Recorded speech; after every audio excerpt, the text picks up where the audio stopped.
What's happening, everybody? Justin, Bridgewater's finest on YouTube, Blockbuster_guy on Twitter, fueled as always by the incredible folks at NerdTees, and welcome to week 3 of my weekly NFL football pick show for the 2019-2020 NFL regular season and postseason, and no sugarcoating it this week, folks. Week 2 was a bad week across the board. Only went 7-9 picking the games straight up, and for anybody that has paid any attention to this show over the last 7 years plus, you understand that that's not the norm. You understand that that is atypical of a week for me. And you also understand it's not going to continue beyond this week. Like, if that's going to be our bad week, we get it out of the way very early. So only 7-9 straight up, only has me 17-14-1 straight up on the season. And for a second straight week, the betting picks didn't really fare any better. Against the spread, only 5-11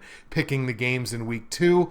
And on the over-under, almost broke even, 7-9 on the over-under. So on the season, look, I've only got 10 of the 32 games picked correctly against the spread. So I've dug myself a hell of a multi-week hole here to try to dig myself out of.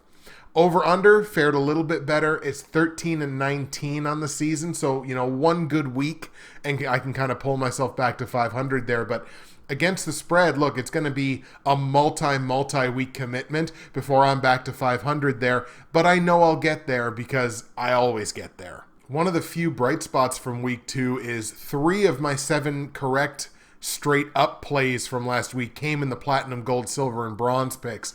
I did, however, completely whiff on the bronze pick. I had Carolina beating Tampa Bay. The Bucs wind up winning that game 20-14. It was a straight up loss. It was an against the spread loss because I had Carolina minus the 6.5. And I had the game going over 50 points, so I whiffed entirely on the bronze pick. However, the silver pick of Dallas beating Washington, the gold pick of Baltimore beating Arizona, and the platinum pick of the Patriots beating the Dolphins, those at least all worked out straight up. I did hit Dallas minus 4.5 against the spread in the silver pick, and I did hit Baltimore and Arizona staying under 46.5 points in the gold pick. Other than that, the other against the spread picks were all losses. The other over-under picks were all losses. And once again, that's atypical to what I'm used to in the picks, and it ain't going to last very long. Taking a look now at both the Bridgewater's finest and official NFL YouTube prognosticators pick'em pools from week 2. In the Bridgewater's finest pool, I sit now tied for 20th out of 37 people in that pool. Again, it is never too late to join the pool. Information will come later in the show. I've got 188 out of the 272 possible confidence points, so I'm still at around 69%, which typically over the course of a whole season is a championship clip. So in terms of the confidence points, at least I'm kind of getting the confidence points down pat, and I'm right there in the thick of things as long as it stays like this. I pulled in 83 of 136 possible confidence points in week 2, which I think is actually pretty damn good considering I only got 7 of the picks correct. So that's a clip of 61%, a little down from week 1. Shout out to our week 2 winner, longtime listener, longtime fan, and longtime friend, West Coast Martin. He gets 12 of the 16 games correct straight up, brought in exactly 100 confidence points out of the possible 136. That's a clip of 74%, and it was good enough for my good friend West Coast Martin to win week 2. JustinV remains our overall leader in the pool, however, 24-7-1 straight up. He's brought in 219 of the 272 possible confidence points. That's a clip of 81%. He's been doing excellently thus far. In the official NFL YouTube prognosticators pool, I sit in a tie for 28th place out of the 36 people in that pool. Again, I've been struggling straight up just through the first couple of weeks of the season. Only 17 of those games picked correctly of the 32 games that have been played. So that's only a 53% clip straight up. Again, that will certainly improve. I only brought in 7 of the 16 games correct in week 2, only a clip of 44%. That will also improve. 3 teams in that pool tied for the Week 2 victory, picking 12 games correct straight up out of the 16 games in Week 2. That's a 75% clip, so we had a 3-way tie atop the leaderboard. Half Moon's Picks remains our overall leader in the official NFL YouTube prognosticators pool. 24 games picked correctly straight up of the 32 played so far. That's a clip of 75%. Half Moon leads the way. So shout out again to West Coast Martin and the 3 teams who were tied with 12 straight up wins for winning Week 2, and to JustinV and Half Moon's Picks for remaining the overall leaders in the pools. Checking in on Hatbox's survival pool, obviously still alive in that one, still sitting with 0 strikes through 2 weeks. We have already lost 3 people, so 3 people went 2 and done, I believe including last year's champion. So we only have 32 people left in that pool of 35, and 8 of those 32 currently sit with a single strike, so they are on the precipice of being eliminated. So far this season, I took Seattle in Week 1, took Baltimore as my survival pick last week. That certainly worked out, so we're looking to stay alive again this week. Taking a peek now into Fantasy Corner to see how my 8 fantasy football teams did in Week 2 action, and another bright spot from Week 2. I went 7-1 in fantasy last week across my 8 teams. That included victories in both the Professionals Dynasty Fantasy Football League as well as the official NFL YouTube Prognosticators Fantasy Football League. In the Professionals League, picked up the win against Conrad, who is, I think, a perpetual year in and year out threat to win a championship. It was a big win for me. I had a huge performance at the quarterback position with Russell Wilson. That evens my record at 1-1. I got a Week 3 matchup coming up against fellow NFL YouTube prog Keith Bailey. That's a projected win for me right now, but again, nothing is certain. In the Progs pool, picked up the win over Half Moon's Picks, so at least I can lord that over him. He's certainly, kicking my tail in the pick'em pools, but hey, at least I beat him in fantasy. That moves my record to 2-0 in the Progs League, exactly where we want to be. Got a Week 3 matchup coming up against Rob Jones. That's a projected win right now, but that's a close matchup, so I've got plenty of work still to do.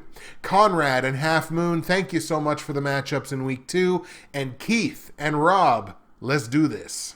I'll take the time now, as I always do, to point out that if you go to the description of the video on YouTube or the description of the audio file on iTunes, SoundCloud, or wherever you get your favorite podcasts, you are going to find all of my results from last week, all of my straight up against the spread and over-under picks for Week 3 in the NFL.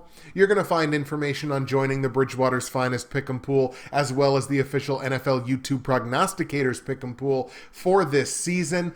Look, it's never too late to join the pool. Put your picks up straight up, head-to-head against mine, and if you win a week, get yourself shouted out on the show for a few hundred people. You're going to find information on joining the NFL YouTube Prognosticators Facebook page. It's a great community, bunch of people, guys and girls, that are more than capable of talking shop on the NFL. You might even learn a thing or two. Join us on the Facebook page, and you can also find information on my great sponsors and friends at NerdTees.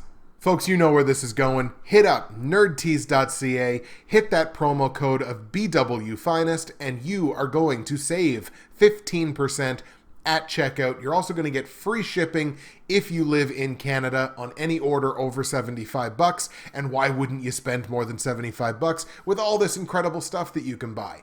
If you're in the US, 2 clicks of a button, everything is in US dollars for you, and you get an excellent conversion rate on the US dollar. Today's blend is Japanese Orange Cooler, a nice citrusy blend that I wanted to have today to kind of clear out the sinuses and everything like that. I don't know if it's a high pressure day or I'm just feeling the pressure from struggling the first couple of weeks, but the Japanese Orange Cooler and the citrus, it's clearing me out all over the place, which is fantastic. Nerdtees.ca, promo code BWFinest. Find yourself something to love, save a little money, and find someone you love something to love. You can do that on nerdtees.ca. All right, folks, here we go. We're going to kick things off in Jacksonville. Jags playing host to the Tennessee Titans.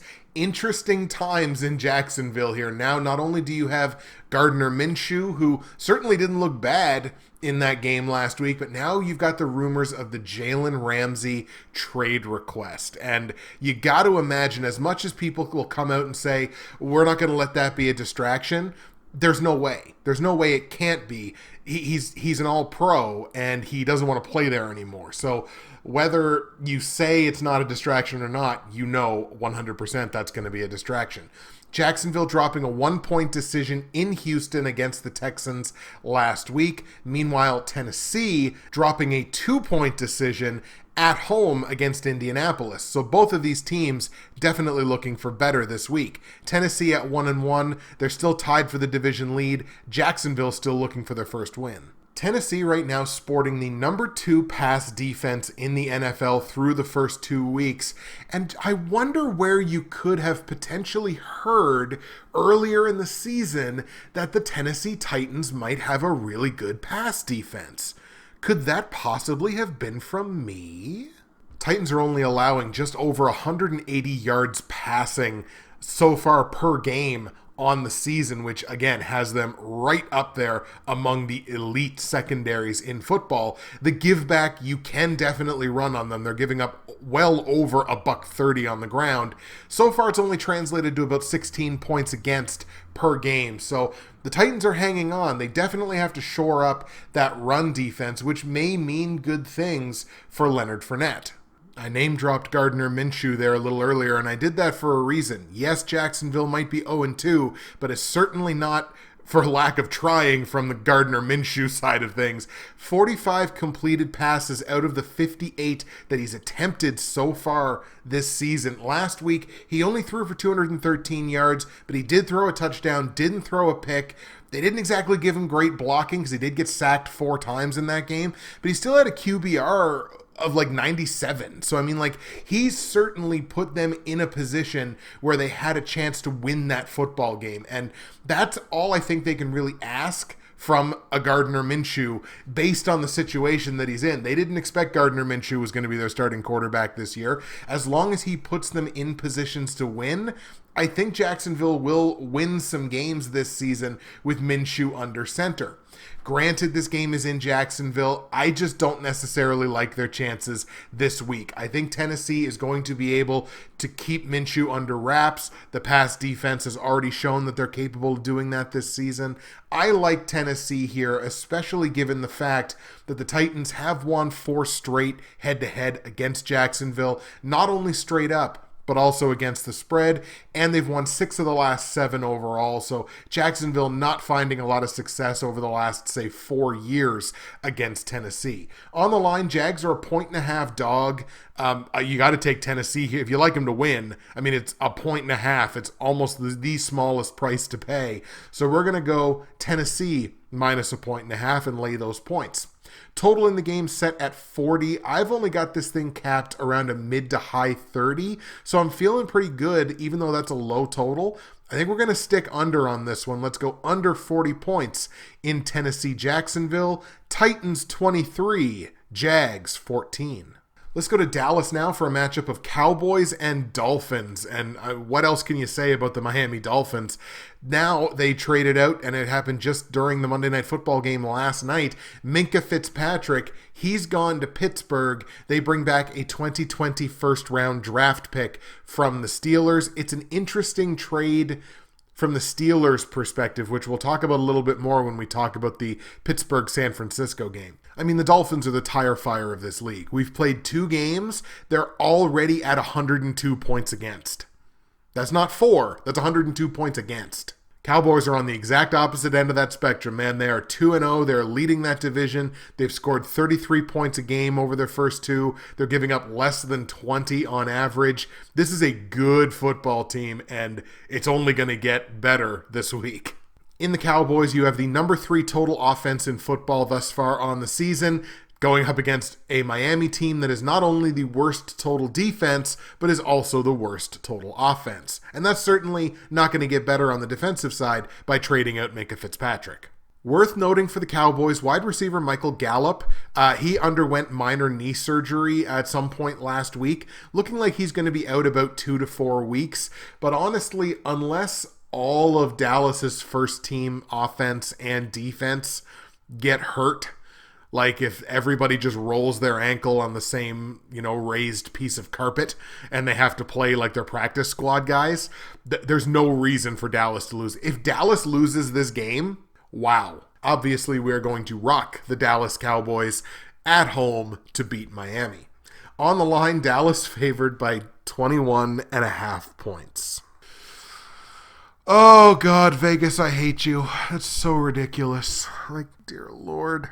But, I mean, Miami doesn't care, so why should I? So I guess we'll go Dallas minus 21.5. I mean, it's... This trend needs to stop, all right? Like, it's the NFL. They're still professional football players playing at the highest level. A 20-plus point spread, and it's not even the only one we have this week, is ridiculous. It's so stupid. But I think they'll cover it. We're gonna go Dallas minus the 21.5 because they're playing a team that doesn't care. Total in the game set at 47.5 points. I've got this thing set at like a mid-50, so I feel really good about the over in this one. Let's go over 47.5 points in Miami. Dallas, we are going to go Dallas 38, Miami 16. Yes, I am going to give them some points this week. Let's go to Green Bay now. Packers playing host to the Denver Broncos. Me versus Billy B in terms of favorite football teams. Packers off to a 2-0 start, but it hasn't exactly looked pretty. I mean, the very definition, if you look up winning ugly in the dictionary, you'd just have to have the Packers logo there because that's the way it's been for the first 2 weeks. So far, the Packers have played ugly outside of the first 3 possessions in their football game last week. That was against Minnesota. At home, touchdown, touchdown, touchdown. I'm like, cool. They turned a corner. The rust is off. Fantastic. But then at that point, the Vikings defense settled in and they had no points for the rest of the game. They're outscored 16-0 for the rest of the game after those first 3 possessions. And I think there are still a lot of wrinkles that need to be ironed out here between Aaron Rodgers and Matt LaFleur's offensive concept. Broncos dropping their second game in a row last week, but let's be fair. The Broncos should have won that football game. Like, I'll take it because I took Chicago to win, but Denver should have won that football game. So, unfortunate, but the Broncos do sit at 0-2. It's been 2 really close games. I mean, the first game was within a possession, and then last week was only 2 points. So Denver, I think, is doing some things well. I don't think that defense is playing badly at all. They need more from the offensive side. Does that sound familiar? It's kind of like the team they're playing this week. Packers currently sporting the 4th worst total offense in the NFL through the first 2 weeks, and they're going up against a Denver secondary that ranks as the number 4 pass defense so far in the NFL. That could spell bad things other than the fact that it is Aaron Rodgers. And Aaron Rodgers in Lambeau Field just finds ways to win. And that's kind of what I feel is going to happen here. I don't necessarily think that Green Bay is a vastly better football team than Denver. And in saying that, I also don't think the Broncos are what I would classify as a good football team. I think if I was going to put that label on one of these 2 teams, I would say Green Bay, top to bottom, is a good football team. Just don't necessarily know that I could say the same about Denver.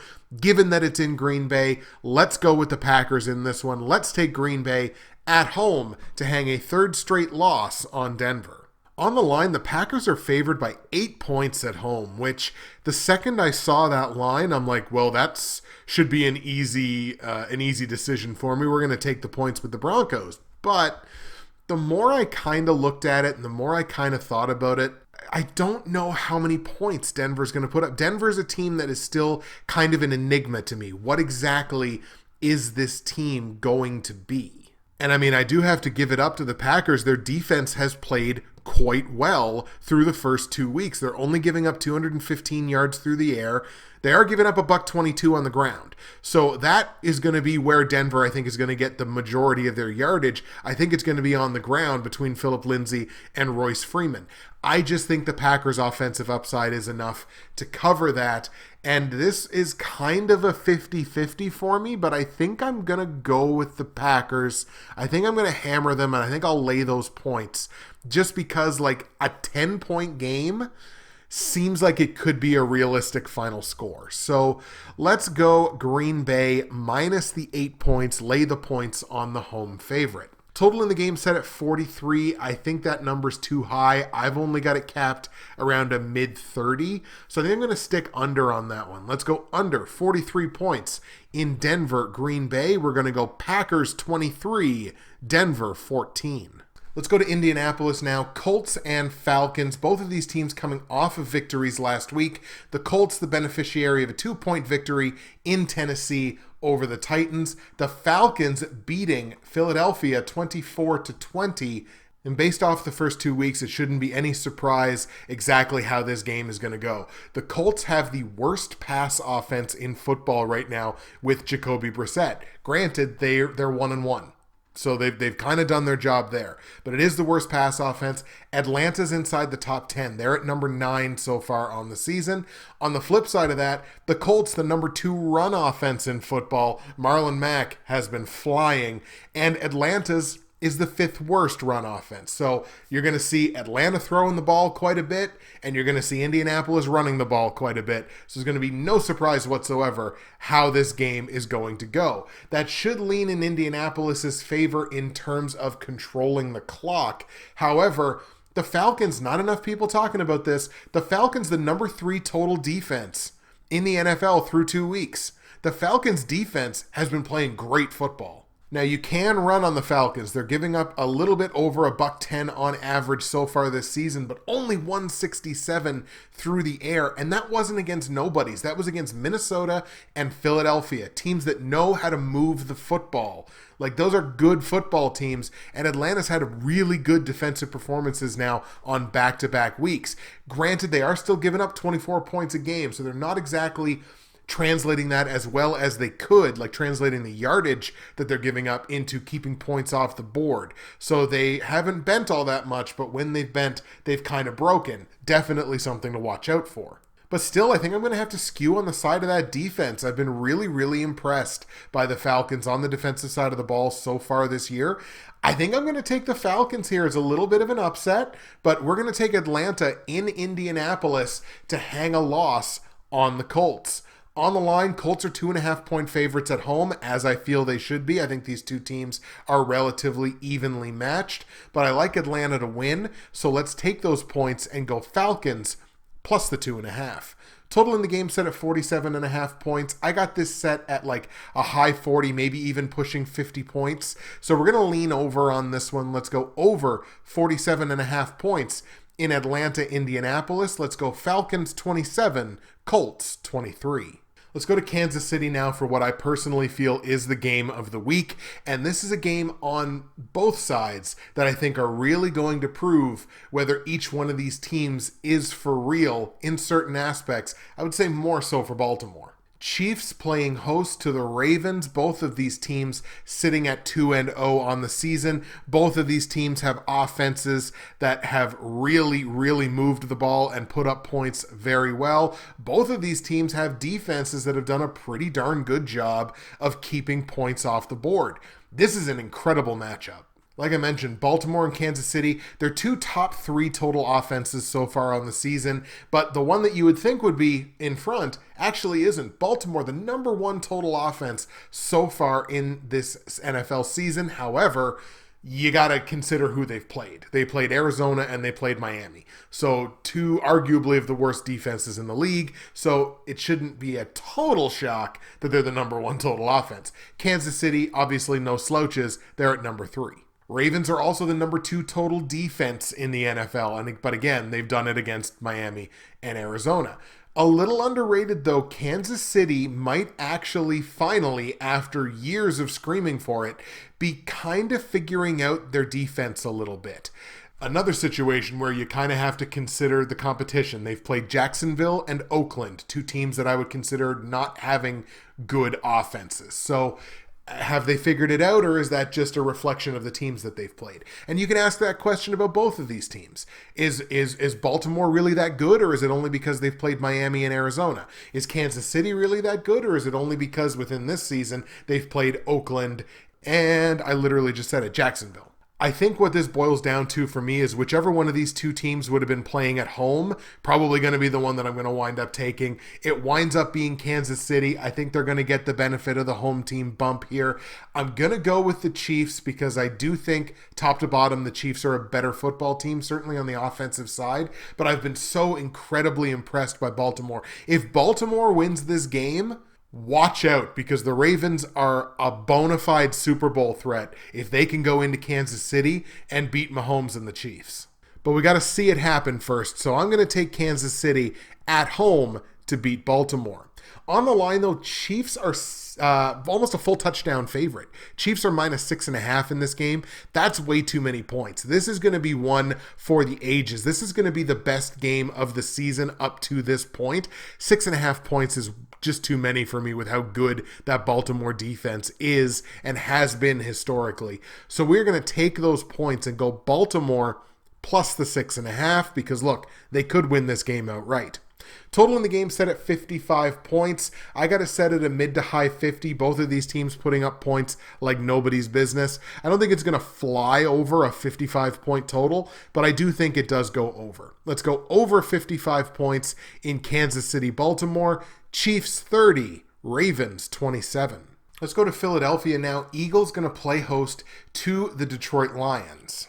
Eagles, as we mentioned, coming up on the short end of the stick last week, a 4-point loss in Atlanta to the Falcons. Detroit picking up their first win of the season, a surprising win as far as I'm concerned, beating the Chargers 13-10, picking up their first win of the year after that embarrassing tie in week 1. Don't look now, but the Lions are kind of starting to commit to the run game a little bit more. Lions 105 yards on average on the ground so far in just their 2 games this season. Lions are sitting here with a top 10 total offense. That's an offense that's capable of doing some stuff. They're only averaging 20 points a game, but it steps in the right direction. Now, in saying that, they're going up against a team in Philadelphia that right now is the number 3 run defense in the NFL, so the Eagles have definitely committed to stuffing the run and stopping that, and it's a good thing that they have because they're also the second worst pass defense. In fact, this is a matchup of 2 of the bottom 10 pass defenses so far in the NFL. Again, like I mentioned, Philly, the second worst pass defense. Detroit only clocking in at number 24. So both of these teams can be thrown on. Of injury note for the Eagles is a lot of people.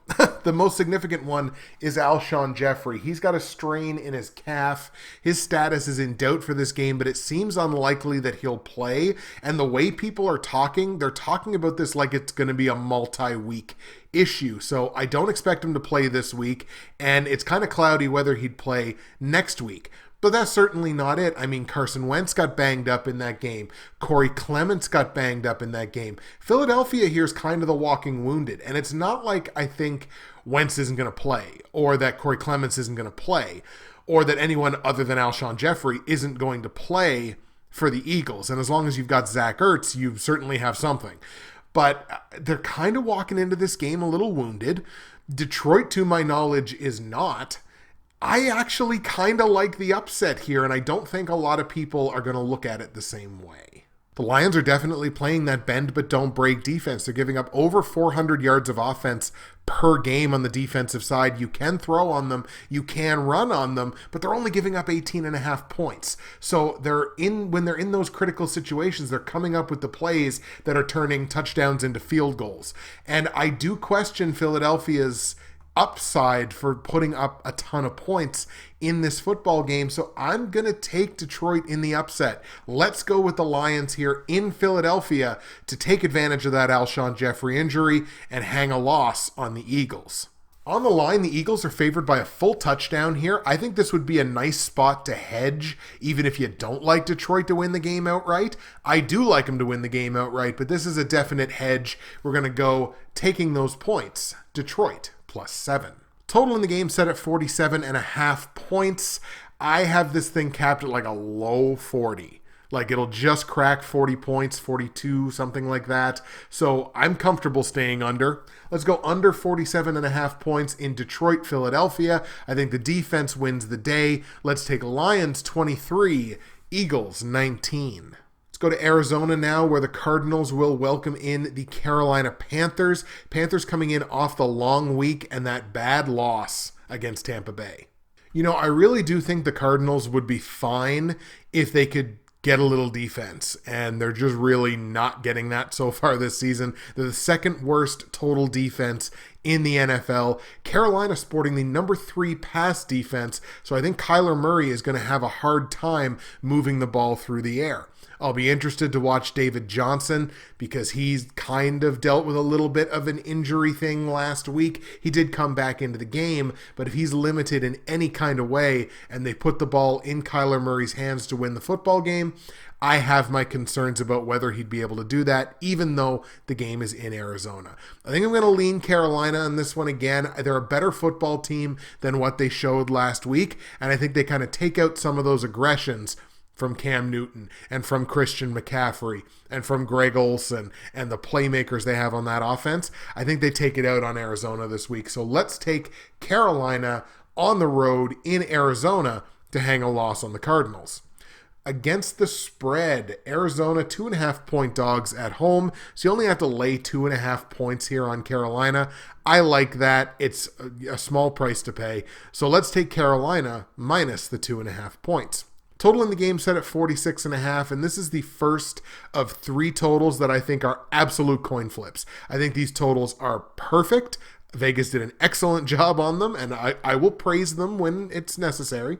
I think they did a really good job on this total. I think it's stone perfect. I'm going to lean under on it simply because I do think Carolina on both sides of the ball is capable of being better, and I think they showcase that a little bit this week. Let's stay under 46.5 points. We're going to go Carolina 24, Arizona 20. Speaking of that embarrassing loss against Tampa Bay, let's go to Tampa now, where the Bucs get to come home on the long week and welcome in a very winnable, a very beatable opponent in the New York Giants. Giants have yet to win this season, and it's the defense that's really been letting them down, giving up about 32 points per game, and the offense just simply cannot keep pace. And also, just as I'm finishing recording, a little bit of breaking news, I guess you could say. Eli Manning not starting week 3 for the Giants means it's the Daniel Jones show in Tampa Bay. So let's see what the kids got for a full 4 quarters when the game actually matters. So that's a little bit of late breaking news while I'm recording. Eli Manning not starting week 3.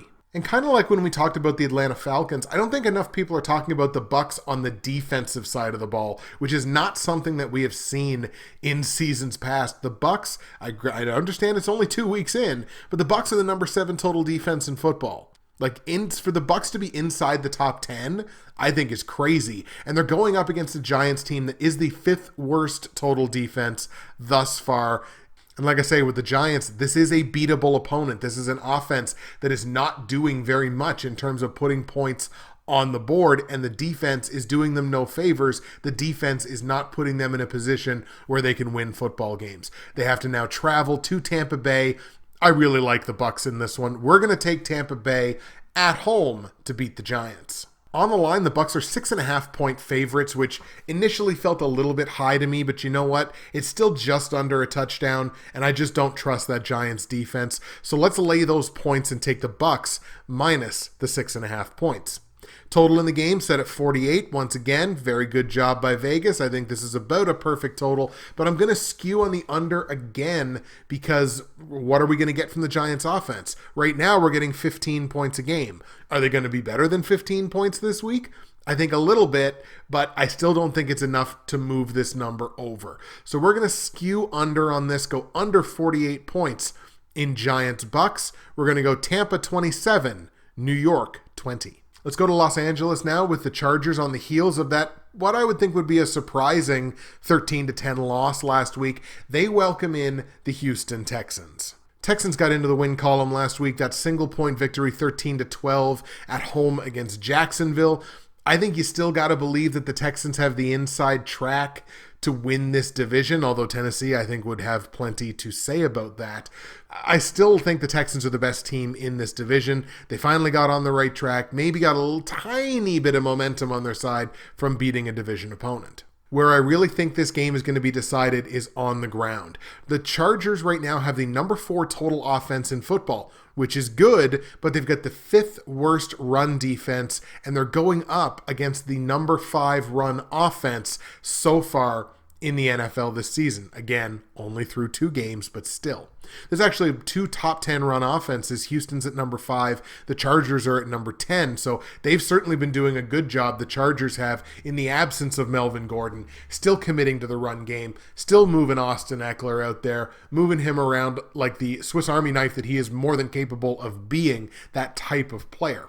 But I don't see the Chargers' run defense hanging with Houston on the ground here. I just don't think they've got quite enough in the tank, which gives Houston the edge to me, even though the game's in Los Angeles.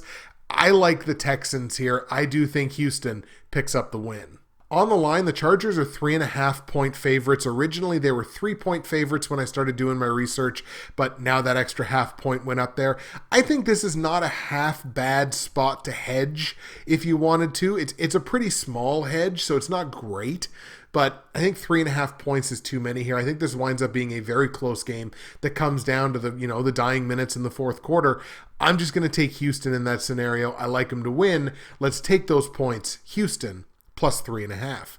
Total in the game, again, set at 48, just like the previous one. Again, I think the total's pretty darn perfect. I'm going to skew under because I do think Houston is going to be able to control this game a lot on the ground. You're going to see a lot of the run game on both sides. I think that keeps the score down just enough to hit the under.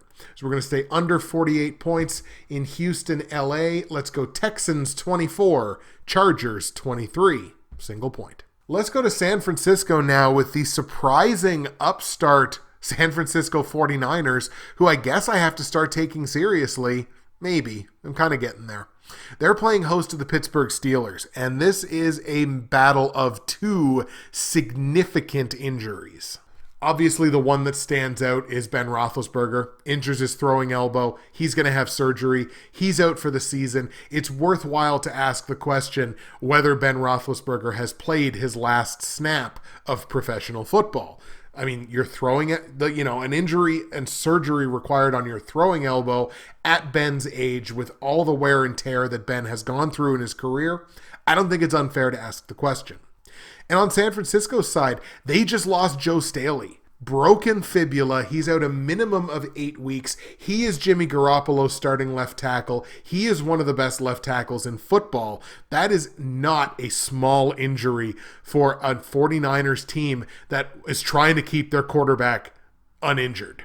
Like we mentioned before, Pittsburgh acquiring Minkah Fitzpatrick from Miami in exchange for their 2020 first-round pick. So why this is so interesting for me from Pittsburgh's side is clearly the Steelers don't think that losing Ben Roethlisberger means a bad season. They must still be thinking playoffs, because if they're not, why would you trade your own first-round pick? Because that'll be a top 20 pick if you don't make the playoffs. So clearly they still have the playoffs like a wild card berth on their mind. I'm really not, unless that defense figures it out, which might be why you trade for a guy like Minkah Fitzpatrick. So it's a tremendously interesting football trade to me, because it's not a trade that I would have done after I just lost my starting quarterback for the season. Niners walk into this game with a number 7 total offense in football right now, doing a great job moving the ball on the offensive side. Pittsburgh, the 5th worst total offense and 4th worst total defense. It has been a nightmare start to the season for the Steelers. So, Niners are running the ball like crazy. Pittsburgh can't stop anybody on the ground. They're giving up $125 a game. Pittsburgh just lost their starting quarterback for the season. Seems like a layup, right? Seems like a 49ers layup, right? I'm taking Pittsburgh. I gotta get over it. Like this is the watershed. If San Francisco starts the season 3-0, my moratorium on picking the Niners to win is gone. Because very clearly, like, once can be argued as a fluke, twice is kind of starting to be a trend, but who knows. But if they start the season 3-0, I'm an idiot, and I'll eat crow for it. But this Pittsburgh Steelers team is also not as bad as starting a season 0-3. We saw pieces of it last week. Mason Rudolph, who is the new quarterback for the Pittsburgh Steelers, can sling the football. He can move this ball. Juju Smith-Schuster, I don't think you downgrade him in terms of how you feel about him as a wide receiver or as a fantasy asset. I don't think you downgrade him. Vance McDonald, if anything, I think you upgrade him. James Conner, I don't think you downgrade him. I think this Pittsburgh offense is still going to be okay. And I do still think the Pittsburgh offense is going to be able to move the football. It's not a great situation. It's a massive upset pick. Maybe it's a little stupid on my part, but I'm going to go with the Pittsburgh Steelers. This is a veteran, time-tested team. I think they're going to be able to do this. And if I'm wrong, I'm wrong. I'll eat the crow, but I kind of feel the Steelers here. On the line, the Niners are a full 7-point favorite here. I think this is a nice spot to hedge, to be perfectly honest, even if you don't think Pittsburgh's going to win the game. But I am taking Pittsburgh to win, so let's take the Steelers +7, take the points. Total in the game set at 43.5 points. I got this somewhere around a high 40, maybe even pushing 50 points. So I feel pretty good about sticking on the over on this one. Let's go over 43.5 points in San Francisco, Pittsburgh. Steelers 25, Niners 24. Call me crazy. Let's go to Cleveland now, where the Browns on the short week get to go home. That's a good thing. Off of a victory, that's a good thing. But they got to welcome in the Los Angeles Rams. That might not be a good thing. Rams are 2-0 out of the gate, and there are 3 teams in the NFC West. All of a sudden, the NFC West is like a powerhouse division. There's 3 teams in that division that are 2-0. Rams, for the most part, picking up where they left off last season. They're averaging about 29 points a game. They're giving up less than 20. They're doing what it takes to win football games. Now, from last week, you may call the Rams the beneficiary of the Drew Brees injury, but I mean, look, they still put up 27 points on the Saints. I think that was probably going to be enough to win the football game, regardless of whether Drew Brees got injured or not. Rams are also rocking the number 5 total defense in football through the first 2 weeks of the season. They're doing an excellent job keeping teams at bay. And the Cleveland Browns, I'm not exactly blown away by what I've seen from Cleveland so far this season. I expected Cleveland to put up more than 23 points last night, to be perfectly honest, against the Jets, missing 2 of their best defensive players, missing their starting quarterback, their starting running back with a banged up shoulder. I expected Cleveland was going to do more with their offensive opportunities than only putting up 23 points. Granted, they kind of got it going a little bit, in the second half, but I mean, 23 points against that Jets defense? Now, granted, Cleveland gets to go home, but they ain't playing the Jets defense this week. They're playing a defense that's playing very well. It's worth keeping an eye on the Aaron Donald back thing to make sure that he's 100% ready to roll and they fire him up in week 3. I don't see him missing the game. I'm hoping he doesn't miss the game anyway for the Rams' sake. But I really like Los Angeles here. Cleveland has yet to have me convinced. On the Rams here in a big bad way in this game, let's take Los Angeles in Cleveland. Probably our 3rd straight road team that we're taking, but we're going to take the Rams in Cleveland to beat the Browns. On the line, the Browns are 2.5-point dogs at home, meaning I only have to lay 2.5 points to take one of the better teams in football. Let's do that. Let's lay those 2.5 points. It's a small price to pay. We're going to take the Rams -2.5 at Cleveland. By the way, I also think it's going to be a big game, a big week for Todd Gurley. You can run the ball on that Browns defense. I think he's going to do just that. 100 yards should be a layup. Total in the game set at 51 points. I've only got this thing capped around a mid-40, so I'm pretty comfortable staying under on this one. We're going to stay under 51 points in Los Angeles, Cleveland. Let's go Rams 27, Browns 18. And the last game we're going to look at before we get into the platinum, gold, silver, and bronze picks for week 3 is the Washington Redskins at home playing host to the Chicago Bears. The Bears come into this game on back-to-back road games. They did win last week, although arguably didn't deserve to, but they did get the win last week. That evens their record at 1-1. Back-to-back road games. Now, they're one of only 2 teams that have to face that this week. And, I mean, you've heard me talk about that on the show. They're like, oh, back-to-back road games, it makes a difference, it makes a difference. In week 2, and this is how weird and stupid week 2 was. So even if you did well in week 2, do you really feel great about it? Here's how weird and stupid week 2 was. Teams on back-to-back road games after a win were 3-0 straight up and 3-0 against the spread. That did not happen last season, and it historically does not happen. Teams playing back-to-back road games after winning on the road the previous week are usually well below 500, both straight up and against the spread. So week 2 was a real anomaly here, which is why I was so blown away that I did so poorly. Now, the rule of 4 also did pay off in week 2 because that's the single most reliable thing in NFL sports betting is the rule of 4. That's 2-0 on the season, so yay. The Bears defense has played a hell of a pair of games here. They've only given up 24 points. If the offense could come up with anything, and I mean anything, if it's a race to 20 points, I think the Bears are going to win it, but the offense has to get to 20 points. I think they'll have a much easier time doing that this week against a Washington Redskins team who has dropped their first 2 games on the season and has given up an average of 32 points a game in those 2 games. Couple that with the fact that both of these offenses are inside the bottom 10 in terms of total offense. Chicago's being the 3rd worst, but Washington's only number 25. So I'm not exactly expecting a huge offensive outburst from either one of these teams. I'm going to skew on the team that's got the better defense, and that's the Chicago Bears. Even though the game's in Washington, let's take the Bears to win, even though they're on back-to-back roadies. Let's take Chicago in Washington to beat the Redskins. On the line, the Skins are 4-point dogs at home. And I think I'm going to hedge here because I expect this to be an extremely low-scoring game. So for 2 teams to, have a 4-point difference between them based on how they've performed this season, I don't necessarily know that I would agree with anything higher than a field goal and maybe even less. So let's take Washington plus the 4 points.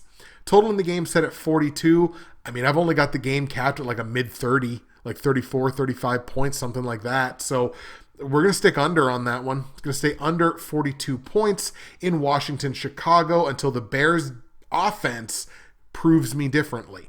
We're going to go Chicago 18, Washington 17. Yet another cardiac week for the Bears. All right, folks, platinum, gold, silver, and bronze picks for week 3 in the NFL. Start at the bottom, as always, with the bronze pick, where I'm 1-1 straight up, but still searching for my first against the spread or over-under win on the bronze pick. My bronze pick sees the Seattle Seahawks at home playing host to the New Orleans Saints. We talked about New Orleans a little bit. New Orleans is the other team that's on back-to-back roadies this week. Now, they did lose last week, so it's a little bit less. I mostly pay attention to teams playing back-to-back games on the road who won in the previous week, but they're still on back-to-back roadies and, of course, are still suffering from the loss of Drew Brees. Now, worth pointing out here, Brees has the thumb injury. It's being rumored and strongly rumored as a ligament tear, which means he would probably miss about 6 weeks if he opts to have the surgery immediately. Worth pointing out, Brees is seeking a second opinion on his thumb, so that may delay the process a little bit. It could mean he misses an extra game, depending how long that second opinion process might take. I think if I was a Saints fan, I would say, get the damn surgery. Get it done. So you're back as quickly as possible because we're a team that expects to make the playoffs. We're a team that expects to be a Super Bowl contender, and it's going to be real difficult to do that with Teddy Bridgewater and Taysom Hill. I feel really strongly about Seattle in this football game, and it comes down to the run game. Seattle's run defense, number 4 so far in the NFL. We know how well Seattle is capable of running the football with their 2-headed monster at running back. And the Saints are only the number 27 run defense right now. That has them, 6th worst in the NFL? So it's going to be real tough, I think, for the Saints on the defensive side to put up with what Seattle's capable of doing on the ground. Now, Cameron Jordan is going to have himself a game because that Seahawks offensive line is still not very good, but I think the run game is going to find enough lanes in the Saints run defense that they're going to be able to put up the points, control the football, and win the game. So that's what we're going to go with. We're going to take the Seattle Seahawks at home straight up for the bronze pick to hang a loss on the Saints. Against the spread, Seattle a full 5-point favorite here, and I'm going to lay those points because it's under a touchdown. I've got to see what this whole Saints offense is going to look like with Teddy Bridgewater under center. Are we going to see some Wildcat? How much Taysom Hill are we going to see? It's too many questions. I got to see that from the beginning to the end of a football game. So I'm going to lay the points on the team that I know, and that's Seattle. Total in the game set at 44.5 points. I think this is pretty well another perfect total, so well done, Vegas. A little bit of a coin flip here, but I'm going to skew on the under. These are two defenses that can play some football and keep some points off the board. I do genuinely believe that, even about the Saints. So we're going to skew under on this one. We're going to go under 44.5 points. We're going to go Seattle 27, New Orleans 17. Seattle straight up. We're hammering Seattle -5 against the spread in a game that stays under 44.5 points. That is the bronze pick. My silver pick, where I'm 2-0 straight up and 2-0 against the spread and only 1-1 on the total, sees the New England Patriots at home taking on the New York Jets. Jets come into this game on the short week. Obviously, no Sam Darnold, and now no Trevor Siemian. They lose their second starting quarterback of the season already. We're only 2 weeks in. Sam Darnold cannot come back from his mononucleosis fast enough. I mean, look, Patriots are the Patriots. They're going to score their points. They're going to do incredibly well, and you know that. The Jets are the Jets, and we kind of saw a little bit more last night, completely inept at moving the football, and then even when they do, Jets go peak Jets and fumble the football away. I mean, this is a layup for the Patriots here, is it not? I mean, will there be much of anyone that's on the Jets in this game? Patriots, number 5 total offense in football. Jets, second worst total offense in football. Patriots, number 1 total defense in football. I think they're giving up an average of like 1.5 points a game. And I realize the opposition, obviously, again, has quite a bit to do with that. But still, like, this Patriots defense through 2 weeks has been as advertised. Worth noting, Patriots have won 6 straight head-to-head matchups. They've won 9 of the last 10. You can't be, even a massive Jets fan, I think, can't be on the Jets in this game. We're going to take New England in New England to hang a big loss on the Jets. However, against the spread, you know how I mentioned there was more than one spread of more than 20 points? Here's the other one. It's 22.5. I'm not doing it. I'm not doing it. Jets plus 22.5. It's too many points. It's the NFL. These two teams, the last 6 times they've played, have all stayed under. And the total is only set at 46. This game is going under. I've only got a capped at a mid-30, maybe pushing a high 30. 6 straight unders between these two. They're not covering 22.5 points. It's the damn NFL. I don't want to see these lines anymore. Let's go Patriots 27, Jets 10. Right? That's 37 points. That keeps them under, and that's your plus 22.5. Patriots straight up, Jets plus 22.5 against the spread in a game that stays under 46 points. That is your silver pick.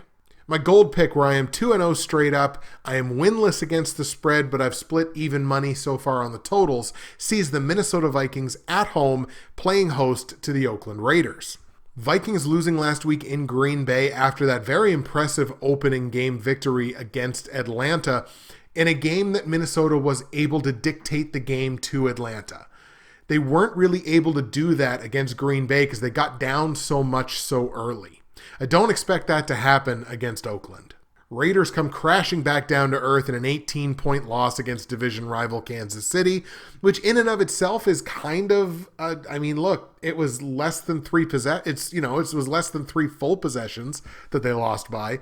So, I mean, that's a bit of an accomplishment against the Kansas City team, but it doesn't get a whole hell of a lot easier because now they have to leave home for the first time, do Oakland. Their first 2 games were in Oakland.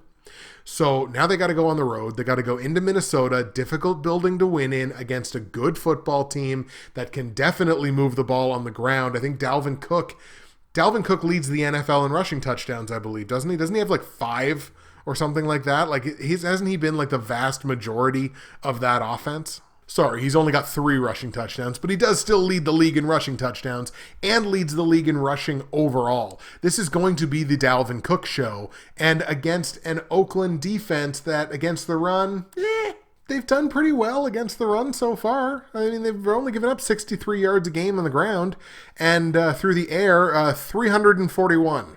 So, Kirk Cousins, if you're ever going to do it, it's going to have to be this week. So you're talking about the number 3 run offense in football versus the number 5 run defense, and the 3rd worst pass offense versus the worst pass defense. So something's got to give in this football game. I just think it's going to skew on the side of the better total football team, that being the Minnesota Vikings. So let's take Minnesota at home to beat Oakland.